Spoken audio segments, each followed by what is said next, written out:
Lucky चुपचाप hall में अपनी टेबल पर आकर बैठ गया। उसने देखा कि वहां पर केशव और शांतनु भी थे, लेकिन उसे विराज कहीं भी नजर नहीं आ रहा था। इतने में जैसे ही शांतनु की नजर उसके ऊपर पड़ी तो वो सीधा लकी के पास आ गया। केशव और बाकी लोग भी उसके पास में आकर जमा हो गए और सब लोग उसका मजाक उड़ा रहे थे। लेकिन जैसे ही लकी को मौका मिला तो वो पीछे नहीं रहा और उसने भी केशव की टांग खींच दी। अपने बारे में इस तरह की बात सुनकर केशव को गुस्सा आ गया। वो गुस्से में एकदम पीछे की ओर हटा और फिर नफरत भरी नजरों से लकी की तरफ देखते हुए बोला, अबे ओए, फालतू की बात करने की ना जरूरत नहीं है और इस बात को भूलना मत कि मैं तुझे इतनी आसानी से छोड़ दूंगा। तुझसे तो मैं अपना सारा हिसाब चुकता करने के बाद ही जान लूंगा। You will have it from my side. Keshav ने अंग्रेजी में उसे धमकाते हुए कहा। अरे क्या बात है, सब लोग आ भी गए? लगता है कि मैं ही आने में लेट हो गया। वैसे सब एक टेबल के पास में क्या कर रहे हैं? इससे पहले कि लकी उसकी कोई बात का जवाब देता, उसे पीछे से किसी की आवाज आई। सब लोगों ने वो आवाज सुनी तो पीछे की तरफ घूम गए। उन्होंने देखा कि एक लंबा और जवान सा आदमी अंदर आ रहा था। उसने काले रंग का सूट पहना था। उसे देखकर लग रहा था जैसे किसी फिल्म का हीरो था वो। उसके साथ में एक बहुत ही सुंदर लड़की भी थी, जिसकी कमर में उसने अपना हाथ टिका रखा था। उसने भी काले रंग की ड्रेस पहनी थी। उस लड़की की भौहें हल्की सी तनी हुई थी। वो दोनों और कोई नहीं बल्कि अब्बास और श्रेया ही थे। तब से लेकर अब तक उन दोनों का साथ बना हुआ था। अब्बास ने ही विराज को शहनाज से मिलवाने में मदद की थी। अब इस वजह से उसे इस इन्वेस्टमेंट में काफी सारा हिस्सा मिलने वाला था। वो अब अपने ग्रुप के बाकी लोगों से थोड़ा सा और अमीर हो जाने वाला था और इसलिए वो इतना फुला हुआ नजर आ रहा था। जैसे ही सब लोगों ने अब्बास को जाते हुए देखा तो सब उससे मिलने के लिए चले गए। लेकिन जैसे ही उन दोनों की नजर लकी के ऊपर पड़ी तो उन्हें भी गुस्सा आने लगा। उन्हें ऐसा लग रहा था जैसे उनकी पूरी पार्टी ही उसे देखते हुए खराब हो गई। पिछली बार हॉल में उन्हें जबरदस्ती लकी के सामने घुटने पर बैठना पड़ा था। तब से बहुत से लोग उनका मजाक उड़ाते और ये बात उन्हें जरा भी सुहाती नहीं। बहुत से लोग उनके सामने और उनकी पीठ पीछे हंसा करते। अगर लोगों को अब्बास के साथ में हुए उस हादसे के बारे में पता चल जाता तो यहाँ भी उनकी छवि खराब हो जाने वाली थी। वो लोग भी उसके ऊपर हंसने लगते। इसलिए उसे लकी पर गुस्सा आने लगा और वो चाहता था कि बस वो अपना मुंह ना खोले। तुम यहाँ पर क्या कर रहे हो? अब्बास ने बहुत ही शांति से लकी से पूछा। हालांकि उसे गुस्सा तो आ रहा था, लेकिन वो इतनी आसानी से अपना गुस्सा जाहिर नहीं कर सकता था। साले लकी, हरामखोर, मैं तुझे जान से मार दूंगी। अचानक से लकी को अपने सामने देखकर श्रेया का तो खून खौल गया। उसने पास में रखे टेबल पर से कांटा उठाया और सीधा लकी की दिशा में उसे दे मारा। लेकिन लकी ने अपनी उंगली से उसे पकड़ लिया और एक तरफ फेंक दिया। श्रेया को इस हॉल में देखकर उसे अच्छा लग रहा था। समझ में नहीं आ रहा था उसे कि वो जहां भी जाता था वहां श्रेया उसके पीछे क्यों आ जाती थी। बाकी लोग भी श्रेया के इस तरह के बर्ताव को देखकर बुरी तरीके से चौंक गए। उन्हें समझ नहीं आ रहा था कि ये शरीफों की पार्टी में ये सब क्या हो रहा था। इतने में एक आदमी ने आग को तूल देने के लिए कहा, अरे अब्बास भाई, इस लड़के ने आपको भी ऑफेंड किया है क्या? अब इससे पहले कि अब्बास उसकी इस बात का कोई जवाब दे पाता, बीच में श्रेया ने ही कूदते हुए कहा, हाँ किया है ना, बहुत किया है। आपको पता है जब इंटरनेशनल गेम्स की शुरुआत हुई थी तो ये साला हरामखोर। इससे पहले कि श्रेया अपनी तरफ से आगे कुछ कहकर अपना ही काम खराब करती, अब्बास ने उसे बीच में ही रोक दिया और धीरे से उसके कान में बोला, हमें इस बारे में अभी और कोई बात नहीं करनी चाहिए, चुप रहो। अब्बास ने अपने आप को पूरी तरीके से शांत रखा था और यहाँ पर किसी तरह का कोई तमाशा खड़ा नहीं करना चाहता था। वो फिर से लकी के सामने घुटनों पर तो नहीं आना चाहता था और ना ही अपने दोस्तों में अपनी हंसी उड़वाना चाहता था। सॉरी अब्बास, लेकिन तुम्हें तो मालूम है ना कि इस आदमी का नाम सुनकर मुझे कितना गुस्सा आता है। I am sorry. श्रेया ने भी अपनी ड्रेस को ठीक करते हुए कहा, वैसे यार ये आदमी यहाँ अंदर कैसे आ गया? इतनी बड़ी पार्टी में इस आदमी का यहाँ क्या काम है यार? अब्बास ने एक बार के लिए फिर से लकी की तरफ देखा और उसके साथ में बैठी हुई लड़की को देखकर कहा। रीना और बाकी लड़कियां सिर्फ लकी के इशारे की वजह से रुकी हुई थी, वरना वो जिस तरह से श्रेया को घूर रही थी ऐसा लग रहा था वो उसके शरीर के चिथड़े चिथड़े कर देने वाली थी। उन्हें काफी गुस्सा आ रहा था और उनका गुस्सा देखकर श्रेया को भी एक बार के लिए डर लगने लगा। इसलिए वो अब्बास के पीछे आकर छिप गई। इधर पहले से जो लोग खड़े थे उन्होंने अब्बास की तरफ देखा और कहा, अब्बास भाई, भले ही इससे पहले तो हमारे बीच में बहुत लड़ाइयां हुआ करती थी और आप और मैं एक दूसरे की टांग खींचने का कोई मौका नहीं गवाते थे, फिर भी अगर इस आदमी को सबक सिखाना हो ना, मैं आपके साथ खड़ा रहूंगा। आप जैसा कहोगे आज वैसा ही होगा।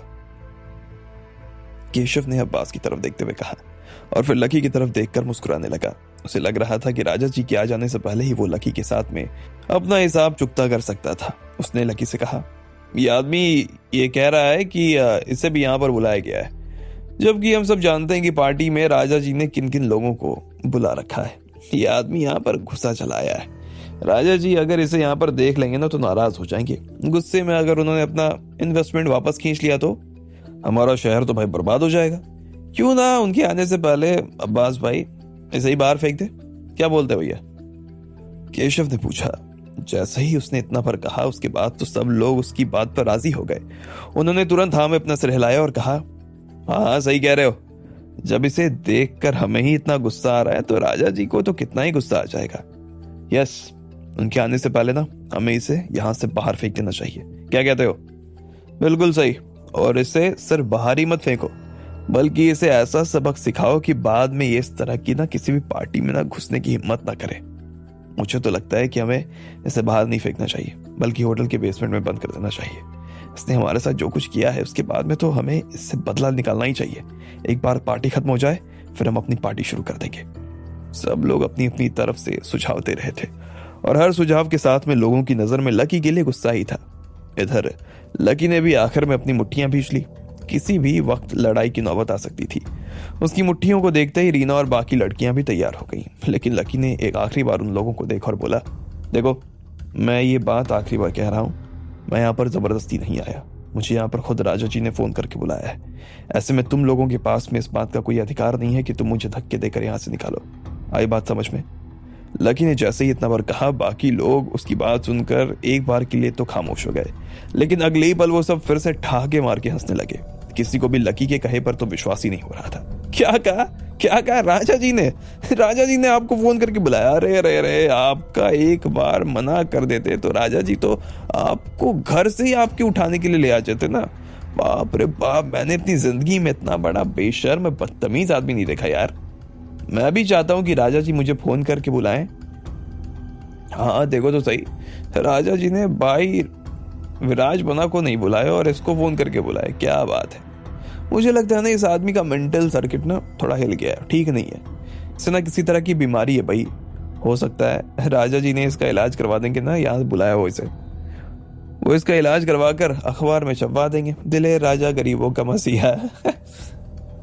इन सब लोगों की बातों के बीच में ही केशव भी आया और उसने जोर से कहा, अरे मेरे भैया, अभी अभी खबर मिली है, राजा जी बस आने ही वाले हैं रास्ते में।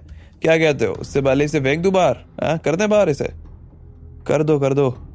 सब लोगों ने एक साथ कहा। उनकी आवाज पूरी हॉल में गूंज गई। इधर लकी भी अपनी कुर्सी में तन कर बैठ गया था। बाकी सब लड़कियां भी बस उसके इशारे का ही इंतजार कर रही थी। इतने में धीरे धीरे सब लोग लकी की दिशा में बढ़ने लगे। हॉल में सिर्फ उनकी हंसी और उनके जूतों की आवाज आ रही थी।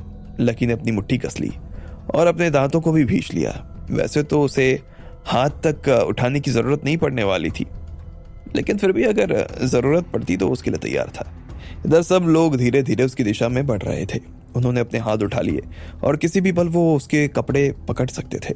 ठीक इसी वक्त जब एक आदमी उसकी कॉलर पर हाथ रखने ही वाला था और इतने में रीना उसका हाथ तोड़ देने वाली थी कि हॉल का दरवाजा खुल गया। सब लोगों की जैसे ही सांसें रुक गई थी। राजा हॉल के अंदर दाखिल हो गए और उसके साथ में देश भर के बड़े बड़े नेता भी चले आ रहे थे। राजा के आते ही वहां पे फिर से खुशबू महकने लगी। इधर इन सब लोगों के हाथ लकी के कपड़े के ऊपर पड़ने ही वाले थे। वो उसकी कॉलर पकड़ने को ही थे, लेकिन जैसे ही उन्होंने राजा को देखा तो सब लोग घबरा गए और अपनी अपनी जगह पर खड़े हो गए। सब लोग ऐसे खड़े हो गए जैसे कुछ हुआ ही ना हो। उनमें से कोई भी राजा के सामने अपनी छवि खराब नहीं करना चाहता था। वो सब शांत हो गए। लकी की टेबल के पास में अब्बास, श्रेया, शांतनु और केशव खड़े थे। लकी अभी भी अपनी कुर्सी में रीना और बाकी लड़कियों के साथ में बैठा हुआ था और राजा को आते देख रहा था। फिर उसने देखा कि राजा के साथ कुमारी भी आ रही थी। बाकी नेताओं और उसके गार्ड के आसपास कुमारी भी खड़ी थी। वो सब अंदर आए और सबके सामने देखकर मुस्कुराते हुए सीधा अपनी टेबल की तरफ जाने लगे। वहां ढेर सारे लोग होने की वजह से राजा ठीक से लकी को या किसी और को देख नहीं पाए। वो बस अपनी ही धुन में चले जा रहे थे। लेकिन जब श्रेया और अब्बास ने कुमारी को राजा के साथ देखा तो उनका तो दिमाग ही हिल गया। ये सब क्या हो रहा था, उन्हें समझ नहीं आ रहा था। श्रेया ने बहुत ही धीमी आवाज में अब्बास से पूछा, अब्बास, ये सैंडविच वाली लड़की राजा जी के साथ में क्या कर रही है? अब्बास ने भी पहले तो उसके सवाल को सुनकर एक बार के लिए उसके बारे में सोचा और फिर धीरे से उसके कानों में फुसफुसाते हुए बोला, मुझे लगता है कि राजा जी को इस लड़की के ऊपर दया आ गई होगी। हो सकता है उन्होंने इसे गोद ले लिया हो। वैसे भी इनके देश के लोग बहुत धार्मिक और बड़े दिल वाले होते हैं। ऐसे में हो सकता है ये इस लड़की का भला करने के लिए यहाँ पर ले आ रहे हो। इधर अब्बास ने अपनी बात खत्म की और उधर राजा अपनी आलीशान कुर्सी पर बैठ गया। अब आगे क्या होने वाला था, यहाँ पर क्या बात होनी थी, क्या सब लोगों के सपने पूरे होते और क्या चल रहा था राजा के मन में? आपको क्या लगता है, क्या होंगे इन सभी सवालों के जवाब? कमेंट बॉक्स में कमेंट करके हमें ज़रूर बताएं और सभी सवालों के जवाब को जानने के लिए सुनते रहिए इंस्टा मिलीनियर सिर्फ पॉकेट एफएम पर।